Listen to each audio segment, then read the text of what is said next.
Hello. അപ്പോഴേ നമ്മൾ ഇന്നത്തെ ഒരുക്കെന്ന് പറയുന്നത് നമുക്ക് ഇന്നൊരു സ്പെഷ്യൽ പരിപാടി ഉണ്ട്. ഞങ്ങളുടെ കൂട്ടത്തിലെ ഞങ്ങളുടെ കൊച്ചനിയന്റെ ബർത്ത്ഡേ ആണ്. ഞങ്ങളുടെ അവിക്കുട്ടന്റെ 4ാമത്തെ പിറന്നാളാണ്. അപ്പൊ അതിന് വേണ്ടിയിട്ടുള്ള ഒരുക്കത്തിലാണ് ഞങ്ങള്. അവിക്കുട്ടന്റെ വീട്ടിൽ പോകാനുള്ള പരിപാടിയിലാണ്. സാധാരണ ബർത്ത്ഡേ എന്ന് പറയുമ്പോൾ കേക്ക് മുറിക്കുക, കൈയടിക്കുക, ആഘോഷിക്കുക ഇതൊക്കെ ആണെങ്കിലും ഞങ്ങളെ സംബന്ധിച്ചിടത്തോളം ഇതൊരു ഒത്തുചേരലാണ് കേട്ടോ. ഇങ്ങനത്തെ പരിപാടിയൊക്കെ വരുമ്പോഴാണ് ഞങ്ങൾ കൂടുതൽ ഒത്തുചേരുന്നത്. UK വന്നിട്ട് ഒരു 3 വർഷമായിട്ടുണ്ട്. അപ്പൊ ഞങ്ങളുടെ ഗ്യാങ് എന്ന് പറയുന്നത് ഞങ്ങൾ വളരെ കഷ്ടപ്പെട്ട് ബിൽഡ് ചെയ്തെടുത്തൊരു ഗ്യാങ് ആണ്. പിന്നെ ഞങ്ങളുടെ ഗ്യാങ്ങിന് ഒരു പ്രത്യേകത ഉണ്ട്. എല്ലാവരും എന്നെ പോലെ തന്നെ ഗതി പിടിക്കാത്ത ഒരു ഗ്യാങ് എന്നുള്ളതാണ് ആകെ ഒരു ആശ്വാസം എന്ന് പറയുന്നത് കേട്ടോ.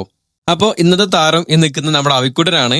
അവിക്കുട്ടന് 4 വയസ്സായിട്ടോ. പക്ഷെ കണ്ടാ പറയില്ല. പക്ഷെ ആള് ഇന്ന് ഭയങ്കര ഗമയിലാണ്.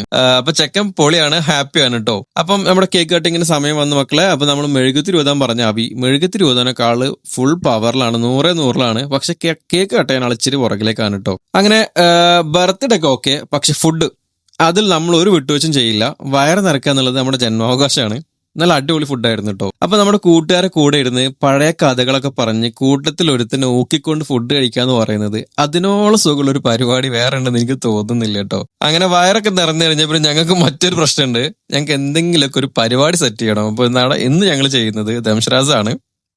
പിന്നെ എനിക്ക് ഇങ്ങനെ അഭിനയിക്കാൻ അറിയാത്തതുകൊണ്ടൊക്കെ ഞാനൊരു ഫിലിമിന്റെ പേരൊക്കെ പറയുന്നത് എന്തൊക്കെയോ കാണിച്ചിട്ട് അവരെങ്ങനെയൊക്കെയോ മനസ്സിലാക്കി എടുക്കും എന്നതാണ് ഒരു പ്രത്യേകത. പിന്നെ ഞങ്ങളുടെ കൂട്ടത്തിൽ നല്ല ഓസ്കാർ ലെവൽ അഭിനയിക്കുന്ന ആളുകളൊക്കെ ഉണ്ട്. ഇങ്ങനെ ഒരുപാട് കഴിവുള്ള കുറെ നടികൾ ഞങ്ങളുടെ കൂട്ടത്തിലുണ്ട്. അപ്പൊ ഞങ്ങളുടെ മഹേഷ് ചേട്ടൻ എന്നൊക്കെ പറഞ്ഞാൽ സീരിയസ് ആയിട്ട് വളരെ സീരിയസ് റോൾ ചെയ്യാൻ പറ്റിയ ഒരാളാണ് കേട്ടോ. അങ്ങനെ കളിയൊക്കെ കഴിഞ്ഞാല് പിന്നെ ഞങ്ങളുടെ സീരിയസ് വിഷയത്തിലേക്ക് കടക്കും. ഞങ്ങളുടെ എല്ലാ ഒത്തുചേരലിലും ഞങ്ങൾക്കൊരു വിഷയം ഉണ്ടാവും. അത് മറ്റൊന്നുമല്ല, ഞങ്ങളുടെ ടൂർ പ്ലാനിങ് ആണ് കേട്ടോ. പക്ഷെങ്കിൽ ഞങ്ങളുടെ പ്ലാനിങ്ങിന് ഒരു പ്രത്യേകത ഉണ്ട്. സാധാരണ ഞങ്ങളുടെ പ്ലാനിങ് ഒന്നും നടക്കാറില്ല എന്നുള്ളതാണ് മറ്റൊരു പ്രത്യേകത എന്ന് പറയുന്നത്.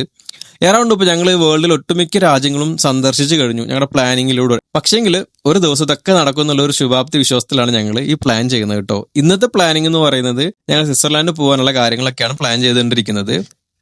പ്ലാനിങ് ഒക്കെ ഞങ്ങൾ ഒരു വിട്ടുവെച്ചും ചെയ്യാറില്ല. ഞങ്ങൾ A to Z കാര്യങ്ങൾ പ്ലാൻ ചെയ്യും. ഇങ്ങനെയൊക്കെയാണെങ്കിലും കൂട്ടത്തിൽ ഒരുത്തിന് നോക്കുക ഞങ്ങൾ ആരും പുറകോട്ടല്ല, ഞങ്ങൾ എല്ലാവരും അതിലും മിടുക്കന്മാരാണ് കേട്ടോ. അപ്പം ഇങ്ങനെ കൂടാനൊരു അവസരം തന്ന ദൈവത്തിനും ഞങ്ങളുടെ അവിക്കുട്ടന് ഒരുപാട് ദീർഘായുസ് കൊടുക്കാനും വേണ്ടിയിട്ട് പ്രാർത്ഥിക്കുന്നു. ഞങ്ങളുടെ ഫ്രണ്ട്ഷിപ്പ് ഞങ്ങൾക്ക് ഇതുപോലെ ഉണ്ടാവണം എന്നുള്ള പ്രാർത്ഥനയോട് കൂടിയിട്ട് ഞാൻ അടുത്ത പരിപാടിയായിട്ട് നിങ്ങളുടെ മുമ്പിലേക്ക് ഞാൻ വരാം കേട്ടോ. ശരി, അതുവരെ എല്ലാവർക്കും ബൈ.